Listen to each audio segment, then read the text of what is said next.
Assalamualaikum.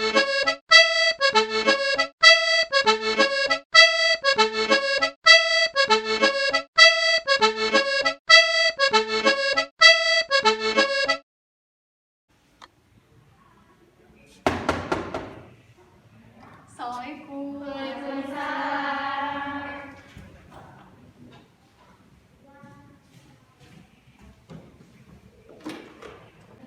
Ya, bismillahirrahmanirrahim. Assalamualaikum warahmatullahi wabarakatuh. Waalaikumsalam warahmatullahi wabarakatuh. Apa kabar semuanya? Baik. Alhamdulillahirrahmanirrahim. Oke, pada minggu kali ini alhamdulillah kita bisa berjumpa kembali pada kesempatan ini. Kita masuk ke minggu berapa nih? Pertemuan ke berapa? 19. Oke, ke minggu ke-19. Baik anak-anak, kita selanjutnya adalah mengabsen. Ibu bakalan ngecek kehadiran anak-anak semuanya. Coba yang hadir bisa mengacungkan tangannya ya. Yang pertama ada Almaira hadir. Sakit? Oke, sakit. Aurel hadir? Mana Aurel? Oke. Yang selanjutnya Ayu Nurlita Sari. Oh, keluar. Oke. Ayu keluar. Chelsea Hadir. oke. Dewi Hadir. oke. Fidela Hadir. hadir oke. Kalila hadir oke. Lafika oke. Nashwa oke. Naira oke. Kirei oke. Raisa oke. Selsi hadir. Sahira oke. Sahira hadir. Sani oke. Sylvia Hadir. oke. Sofia Tunazwa oke, itu dia ya mengenai absensi. Alhamdulillah dari siswa perempuan ini yang pertama ada 1 orang yang sakit dan 1 orang yang terkonfirmasi keluar. Tahun minggu ke-19 ini ada nih, kita bukan materi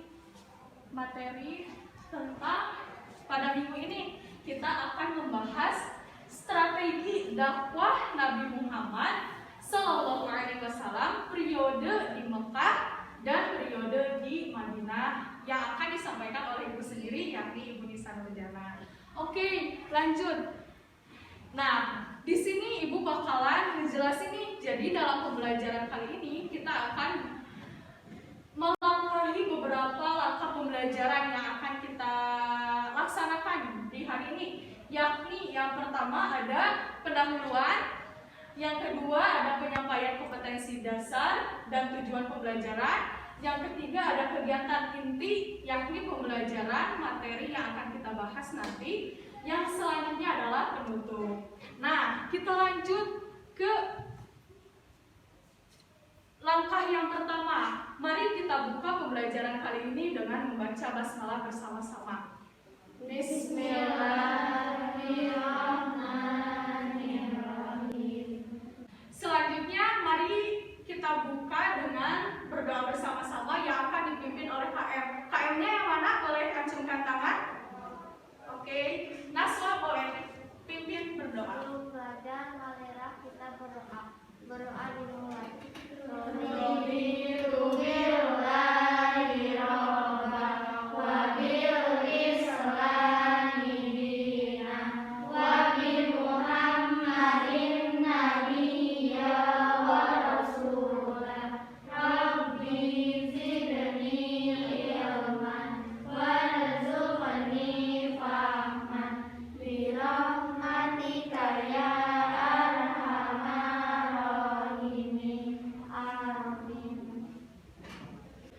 Oke, di sini tadi kita udah melangkahi langkah pembelajaran yang pertama, yakni kita buka dengan berdoa dan membaca basmalah. Selanjutnya, Ibu akan menyampaikan ada kompetensi dasar mengenai di bab ini, yakni yang pertama ada kompetensi 1.11 menghayati perjuangan Nabi Muhammad SAW periode Mekah dan Madinah dalam menegakkan risalah Allah SWT.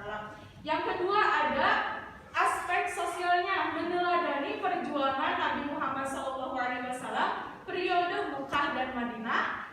selanjutnya ada aspek pengetahuan atau kognitifnya, yakni memahami sejarah perjuangan Nabi Muhammad SAW periode Mekah dan Madinah. Yang selanjutnya ada yang keempat, kompetensi keempat, yakni mengenai keterampilan, yakni menyajikan strategi perjuangan yang dilakukan Nabi Muhammad SAW periode Mekah dan Madinah. Itu dia mengenai kompetensi dasar nih di bab ini. Nah, adapun di bab ini ada tujuan pembelajaran, yang dimana tujuan pembelajaran ini siswa-siswa diharapkan untuk yang pertama merumuskan strategi dakwah Nabi Muhammad SAW di periode Mekah. Yang selanjutnya ada tujuan pembelajaran yang kedua, menyajikan strategi dakwah Nabi Muhammad SAW periode Mekah.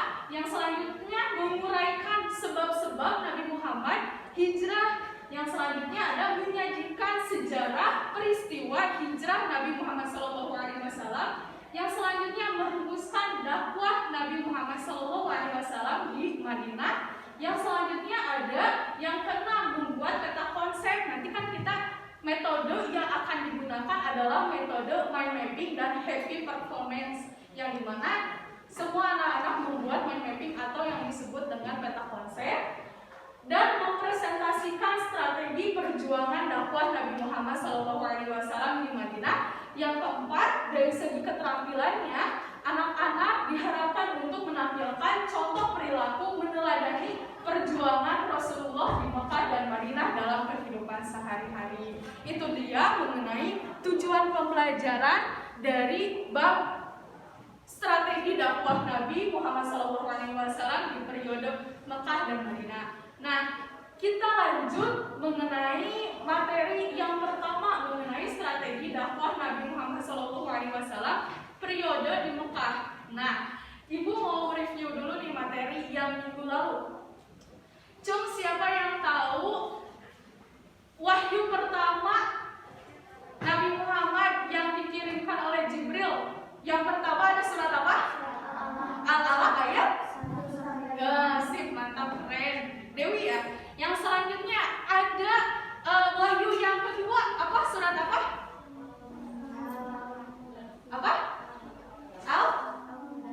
Al-Mudaththir ayat 1-7. Sip, mantap, keren. Oke, dalam strategi dakwah Nabi Muhammad SAW periode Mekah itu ada dua pembagiannya. Yang pertama ada secara bersembunyi, yang kedua ada secara terang-terangan. Kita lanjut ke dakwah sembunyi-sembunyi. Nah, ini ya ayat yang kemarin mengenai dakwah sembunyi-sembunyi, yang dimana, mohon izin ya buka maskernya, yang dimana ada dasar mengenai dakwah secara sembunyi-sembunyi, yakni surat apa ini? Ya ayyuhal muddatsir.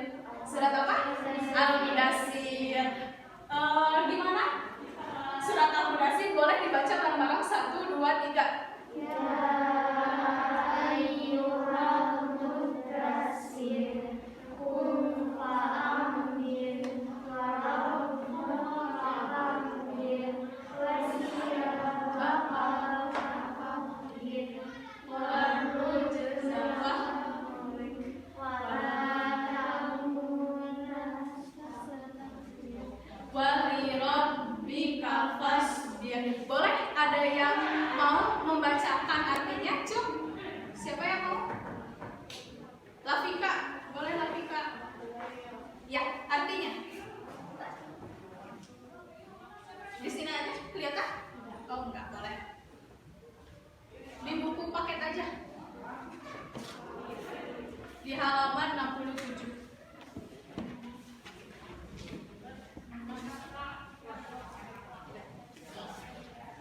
Wahai orang-orang yang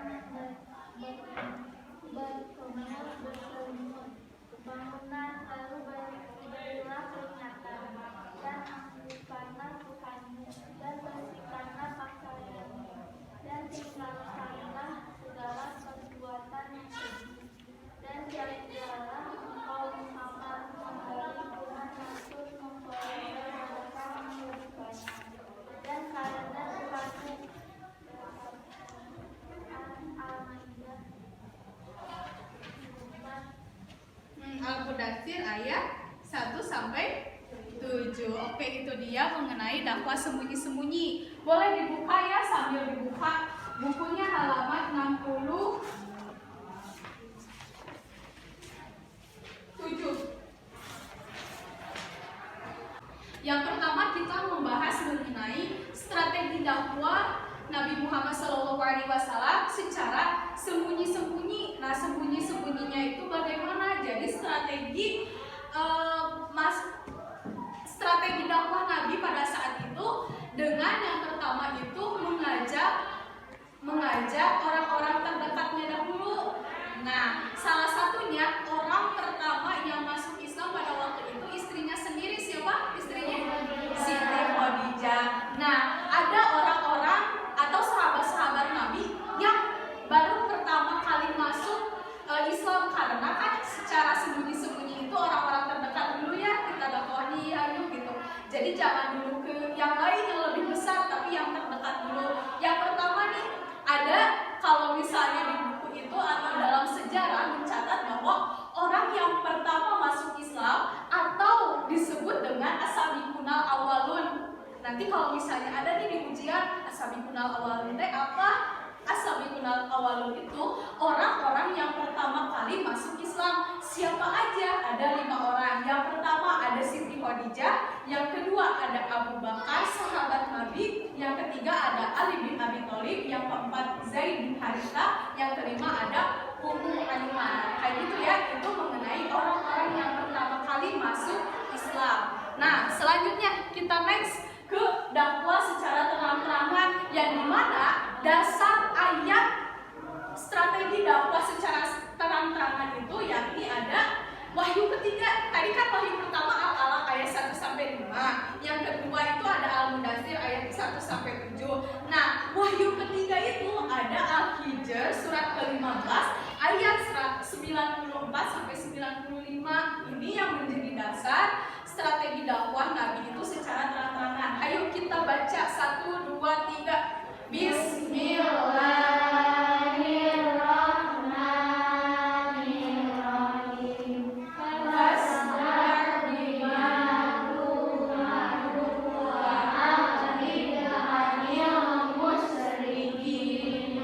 Inna kafainaka mustahzi'in. Cung, siapa yang mau baca artinya? Cung, boleh kali lah.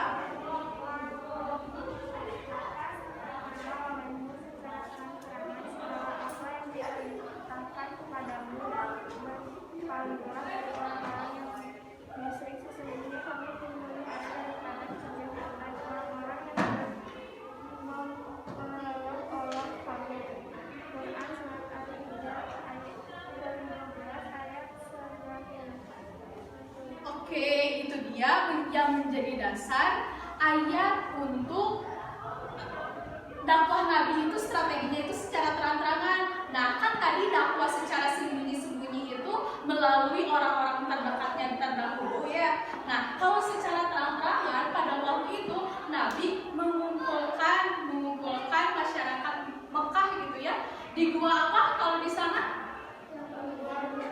Di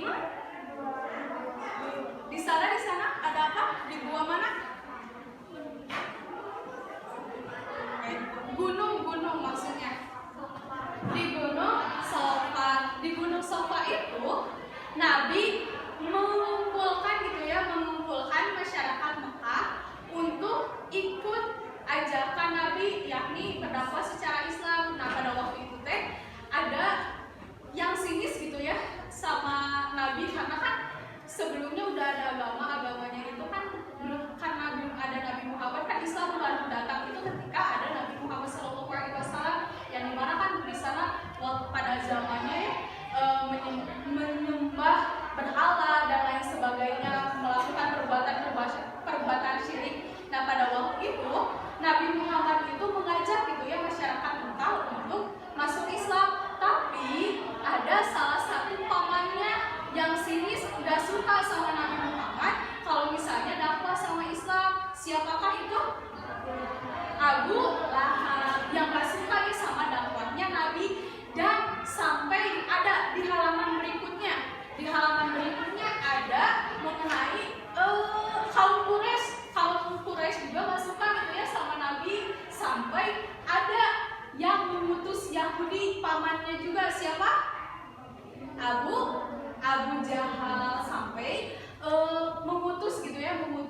Yahudi gitu ya agar menentang gitu ya, menentang dakwah-dakwah Nabi, sampai pada akhirnya ada pemboikotan antara Islam dengan kaum Quraisy pada waktu itu, yakni ada pemboikotannya. Yang pertama itu kaum Quraisy nggak akan nikah sama orang Islam dan lain sebagainya, di sana ada ya.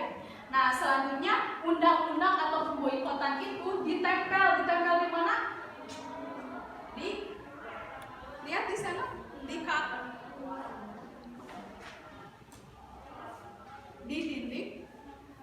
dinding Ka'bah. Tapi lama-kelamaan pemboikotan atau undang-undang itu ya, atau undang-undang itu apa ya, dimakan rayap sehingga kertasnya ya yang pemboikotan itu hilang gitu, sampai disobek-sobek sama sahabat Nabi. Siapa sahabat Nabi di sana?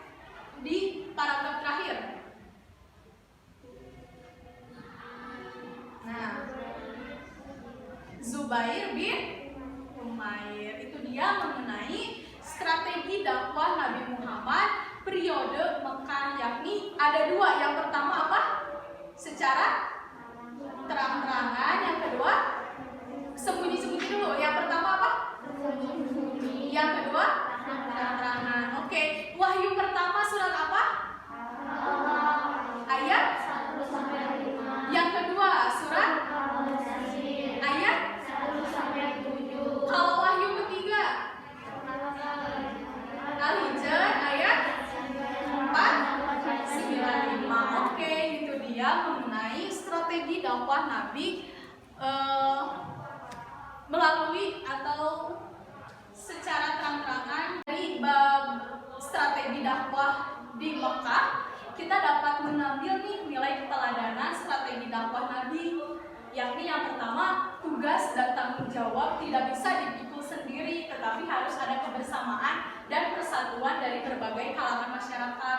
Karena tadi ya, ketika Nabi Muhammad gitu ya mau dakwah secara terang-terangan, kan itu enggak welcome gitu ya sama masyarakatnya, sehingga adanya pemboikotan. Malah itu yang menjadi penghambat gitu ya, penghambat kita dalam berdakwah gitu ya. Yang kedua, dalam bergaul harus bisa memilih teman yang dapat mengajak kepada hal-hal yang positif dan baik. Karena kan masuk Islam merupakan rahmatan lil alamin gitu ya untuk kita gitu ya. Karena kan agama yang paling sempurna, agama yang paling baik di mata Allah adalah agama Islam, kayak gitu. Ketika kita bergabung atau bergaul dengan orang-orang baik, pasti kita juga bakalan keikut baik gitu ya. Beda dengan kalau misalnya kita bergaul dengan orang yang jelek, kebawa jeleknya. Selanjutnya ada dalam mengajak teman untuk berbuat baik, tidak boleh dengan cara-cara kekerasan, tetapi perlu dengan keteladanan, sabar, lemah lembut, dan kasih sayang. Nah ketika gitu ya, Nabi pada waktu itu ketika salah satunya diterang-terangan gitu ya, banyak banget orang yang gak suka sama Nabi gitu, sampai pamannya juga gak suka. Tapi Nabi mah sabar we, gak dilawan gitu ya, gak dilawan gitu, tapi sabar aja gitu, gak apa-apa gitu. Kayak gitu, itu dia mengenai nilai-nilai keteladanan yang kita ambil gitu ya, strategi dakwah Nabi di periode Mekah. Nah, next kita mengenai materi strategi dakwah Nabi Muhammad SAW periode Madinah. Nah, di sini pada pembahasan ini Ibu bakalan membagi 4 kelompok untuk membuat peta konsep atau mind mapping, yang dimana nanti anak-anak semuanya yang akan mempresentasikan materi-materi tersebut. Kayak gitu ya, kita bagi dulu, berhitung 1 sampai 4, nanti lanjut lagi ke 1 ya. Oke. 1, 2, 3, 4, 1, 2 ya? 4, 1, 3, 3. Nah, tadi ya, boleh sekarang bergabung kelompok 1 dengan kelompok 1, kelompok 2 kelompok 2, kelompok 3 kelompok 3, kelompok 4 sama kelompok 4. Boleh bergabung di sini kelompok 1, kelompok 2, kelompok 3, kelompok 4. Yuk, boleh bergabung dengan teman-temannya sesuai dengan kelompoknya. Tadi yang pertama aja. Yang pertama aja.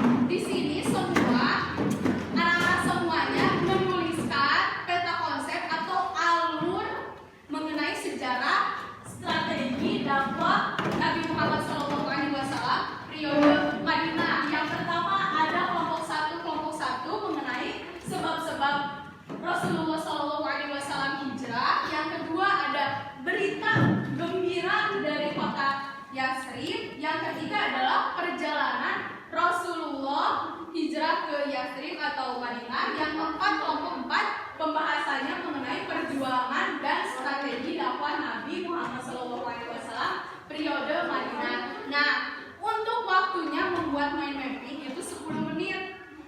10 menit. Jadi kan poin-poin pentingnya aja nanti dituangkan di ini ya, di karton. Boleh dibuat semenarik mungkin.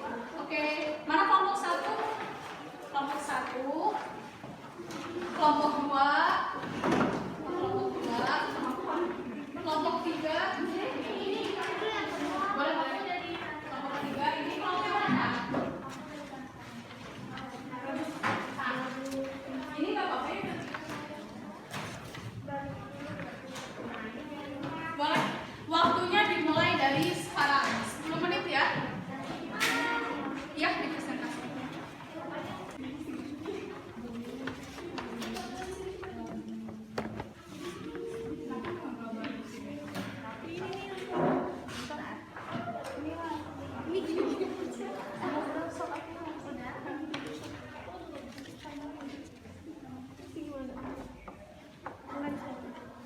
Oke, alhamdulillahirrahmanirrahim. Pembuatan mind mapping sudah habis. Mari kita simak bersama-sama presentasi dari semua kelompok. Diawali dari kelompok pertama mengenai sebab-sebab Rasulullah SAW hijrah, karena agar nanti alur sejarahnya nyambung kalau misalnya dari kelompok 1. Oke, kelompok 1 dipersilakan ke depan. Tepuk tangannya dari yang lain. Semuanya. Ada yang megangin, ada yang presentasi ini. Lafika. Nah, yang megangin 2 orang aja. Nah, Lafika di depan Lafika.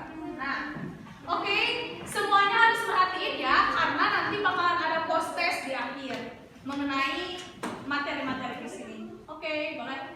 Kita tampilkan presentasi pertama. Presenternya adalah Lafika. Tepuk tangan buat Lafika. Semangat. Boleh? Mulai. Assalamualaikum warahmatullahi wabarakatuh. Suaranya agak besar ya. Assalamualaikum warahmatullahi wabarakatuh. Waalaikumsalam warahmatullahi wabarakatuh. Kita dari kelompok 1 akan mendiskusikan sebab-sebab Rasulullah hijrah. Setelah Nabi Muhammad SAW berdakwah secara terang-terangan, tantangan dan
bersembunyi di Gua Sur selama 3 hari 3 malam. Tugas Abdullah adalah mencari informasi tentang rencana kafir Quraisy kepada Nabi Shallallahu Alaihi Wasallam. Oke.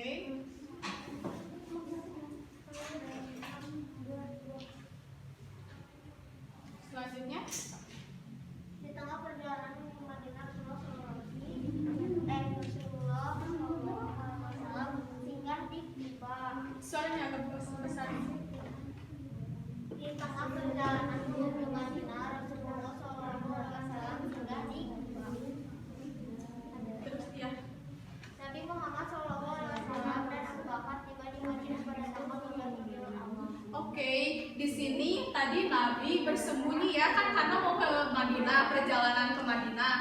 Bersembunyi nih karena banyak orang yang akan menghadang. Di mana tempat persembunyiannya?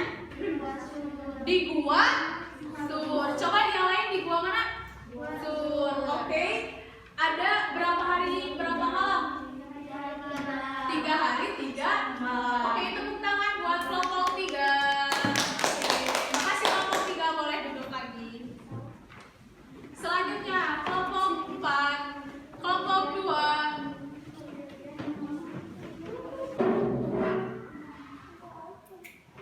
Tampilkan presentasi selanjutnya yakni tentang perjalanan Rasulullah Shallallahu Alaihi Wasallam hijrah ke Yathrib atau ke Madinah. Oke, kelompok 2 boleh ke depan.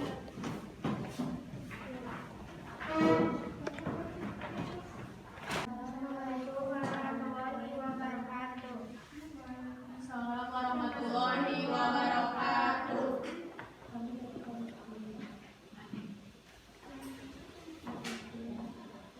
Kami dari kelompok 2 akan menyampaikan berita gembira dari kota Yathrib. Pada tahun 620 Masehi, Nabi Muhammad SAW bertemu dengan 6 orang Yathrib yang berziarah ke Mekah. Dalam pertemuan tersebut, Nabi Muhammad SAW mengajak 6 orang Yathrib untuk masuk Islam. Mereka pun menyambutnya dengan baik. Dan pada tahun 621 Masehi, seorang muslim Yathrib beserta 6 orang lainnya tersebut masuk Islam dan melakukan perjanjian di tempat bernama Aqabah. Dan pada tahun 622 Masehi, orang Yathrib datang lagi dengan maksud mengadakan perjanjian Aqabah 2 sekaligus mengundang Nabi Muhammad SAW. Perjanjian Aqabah 2 diikuti 75 orang Yathrib dan Nabi Muhammad SAW. Sip, oke.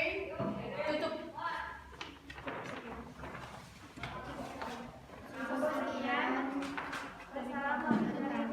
Wassalamualaikum warahmatullahi wabarakatuh. Waalaikumsalam warahmatullahi wabarakatuh. Tepuk tangan. Semuanya oke. Lanjut ke kelompok 4.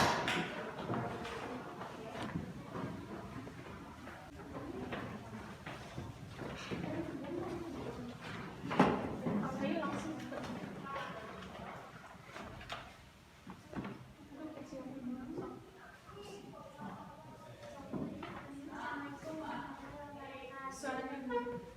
Assalamualaikum warahmatullahi wabarakatuh. Kami dari kelompok 4 ingin membacakan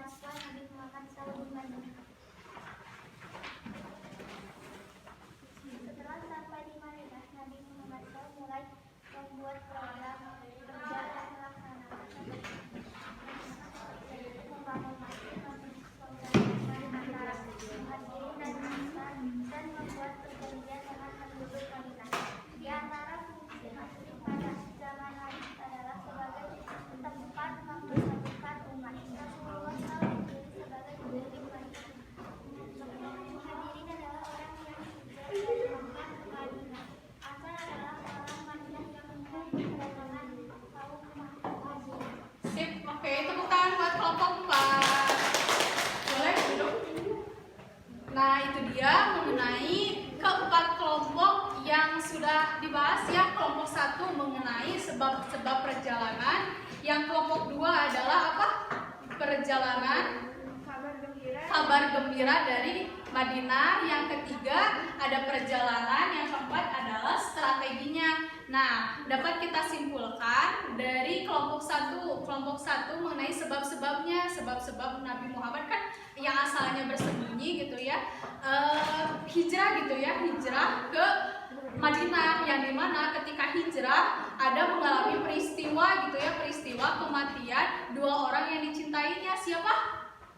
Siti Khadijah sama Abu Bakar. Nah, di situ pula untuk menghibur Nabi yang mengalami kesedihan, makanya Allah memperjalankan gitu ya Nabi Muhammad itu yang namanya Isra Miraj gitu ya, yang dimana Isra Miraj ini merupakan perintahnya sholat pertama ketika peristiwa Isra Miraj itu. Yang kedua, kelompok 2 tadi tentang apa?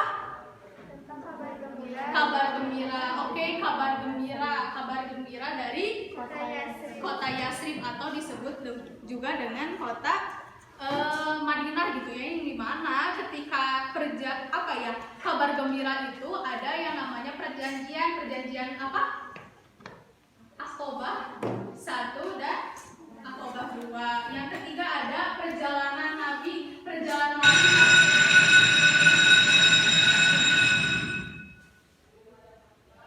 Oke, mungkin dari Saatnya jam keempat dimulai. It's time to begin the fourth lesson. Oke, nah selanjutnya ada, kan kita udah ngebahas 4 pembahasan tadi. Ada penilaian pembelajaran di bab ini. Yang pertama ada kuis gitu ya. Kuis boleh sekarang disiapin dulu ya untuk kuisnya. Bisa dibuka kertas selembar, setengahnya kita akan mengadakan post test tadi mengenai materi tadi.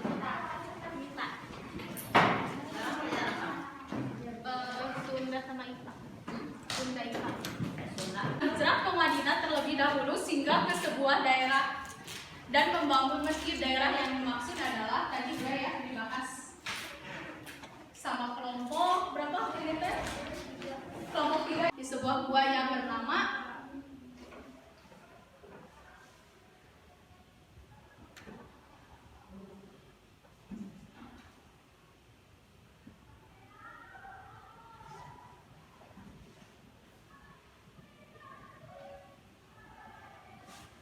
Oke, nomor 2 udah ya. Nomor 3, selama 3 hari 3 malam bersembunyi di sebuah gua dalam memulai perjalanan hijrahnya, orang yang mencari informasi tentang rencana kafir Quraisy terhadap Nabi Muhammad adalah, tadi ada di mind mapping kelompok 3 kalau nggak salah.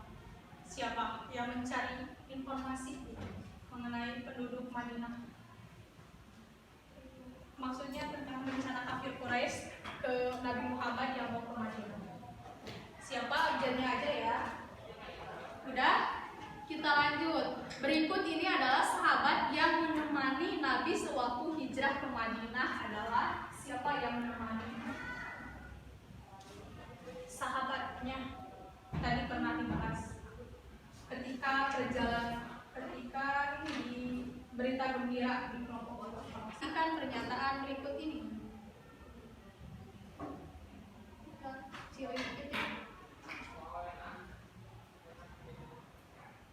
Nih. Boleh baca dulu.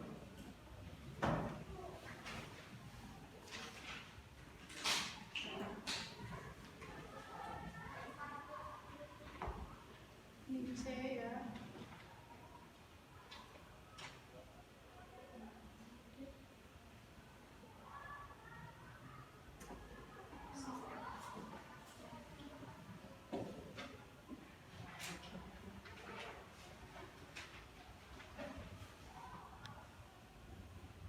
Ya, karena minggu depan udah nggak ada pembelajaran, makanya nilai-nilai yang masih kosong bisa dikumpulin ke ibu langsung di WA ya. Kalau di e-learning, soalnya e-learningnya udah udah ibu rekap semua gitu. Kalau misalnya di e-learning harus ngedownload lagi kayak gitu, nanti di WA langsung aja.